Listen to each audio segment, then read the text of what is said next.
I'm Grace Reeder here with Jennifer Williams, Vice Chair of the Larimer County Democratic Party. Thank you so much for joining us.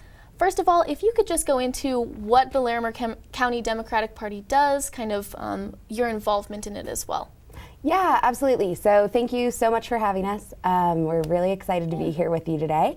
And as far as what the Larimer County Democratic Party does is we're an organization that is run all by volunteers, and we are here year-round working to elect Democrats up and down the ballot all across all of Larimer County. So that incorporates Fort Collins is obviously the biggest town we have here, and then there's also Loveland, as well as going through all the unincorporated areas. So up in Timnath, Estes Park, Red Feather, all of that. And so we work on local races, so your state house, state senate races, as well as county commissioner races, and then of course encourage folks to just vote Democrat all the way up and down their ballot. Now obviously this is a busy time of year for you all, but during other less busy times of the year, how do you prepare for the election, for big ballot decisions? Yeah, absolutely. So we're always looking to continue to build the party and do more outreach. And so we'll regularly reach out to more young people. And in the off years, what we try to do is get young people more campaign experience so that when it hits these busy times of years, they can just kind of hit the ground running and know exactly what they're doing when it comes to managing campaigns, being a field director, all of those kind of things. So we do a lot of party building work in the off years. And then you said that this was volunteer-based. How many volunteers do you have?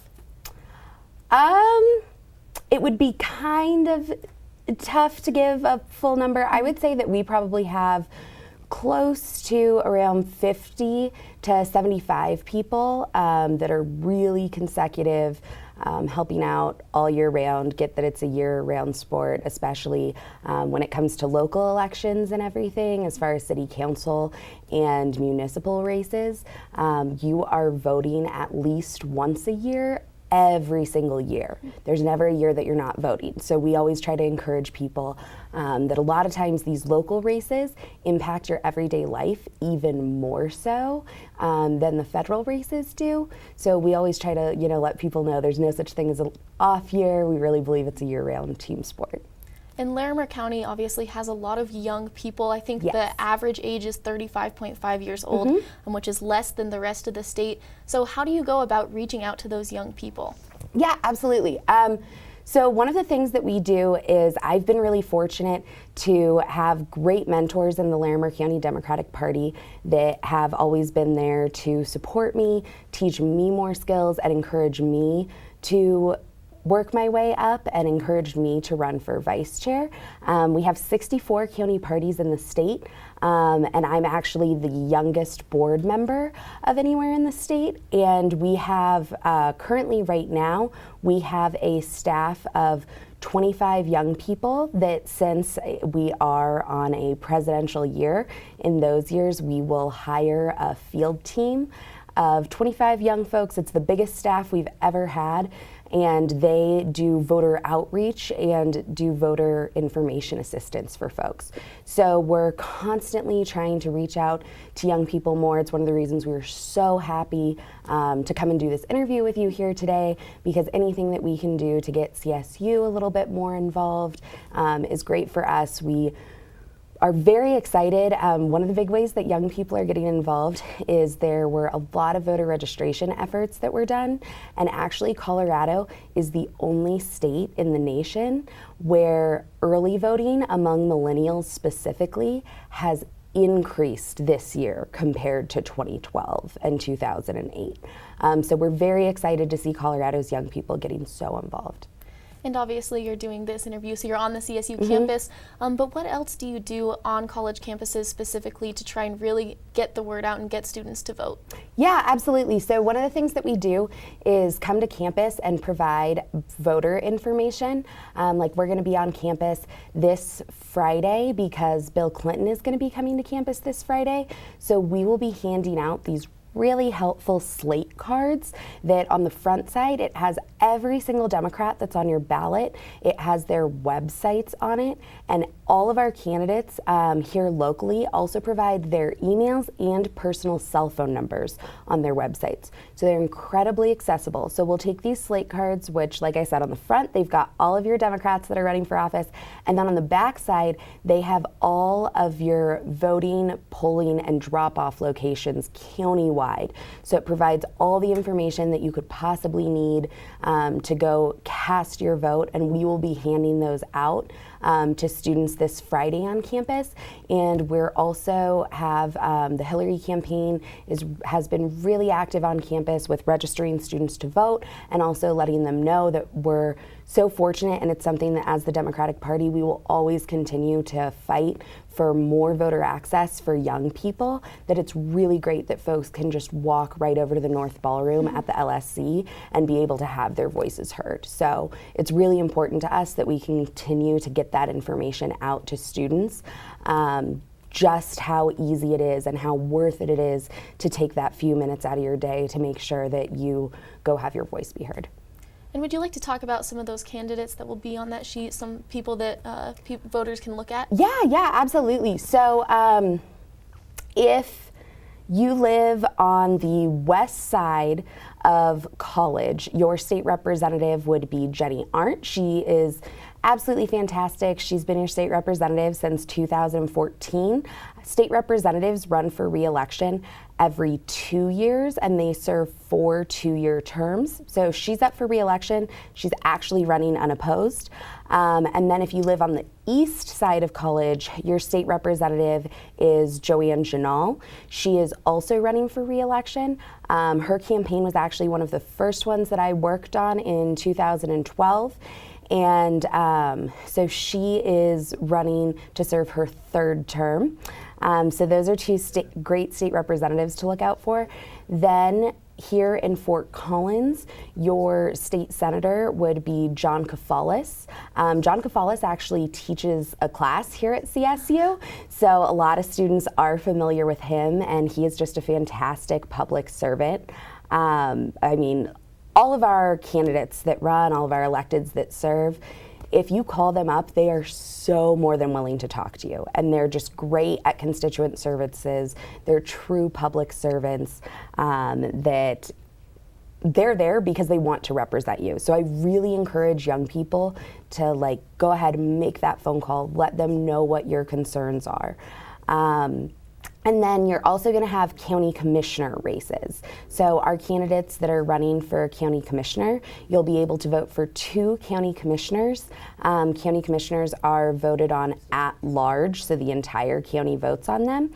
And we have Bill Wright, who is running in District 2, and he has been a teacher at Fossil Ridge High School for over 20 years here in the Poudre School District.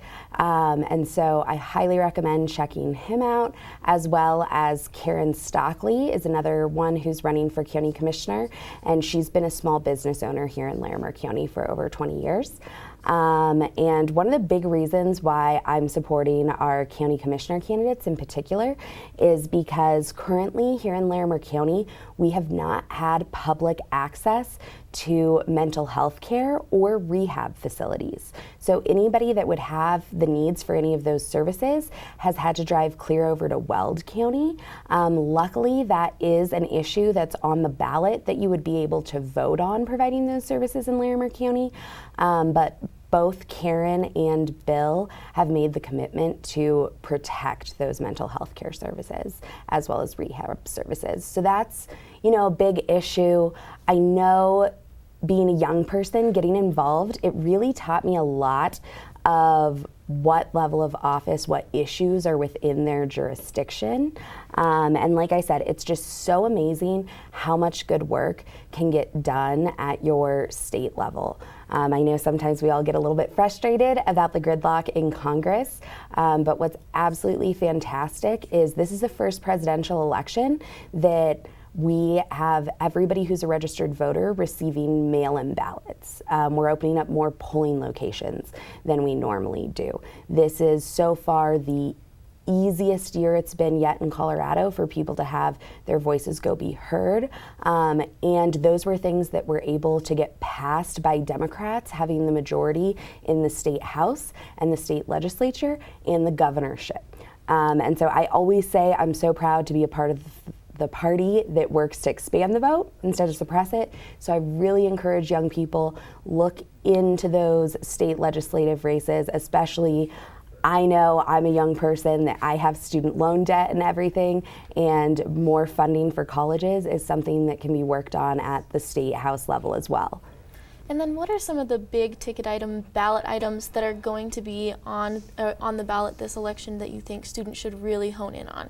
Yeah, absolutely. So the county party does not endorse or take a stance on ballot issues.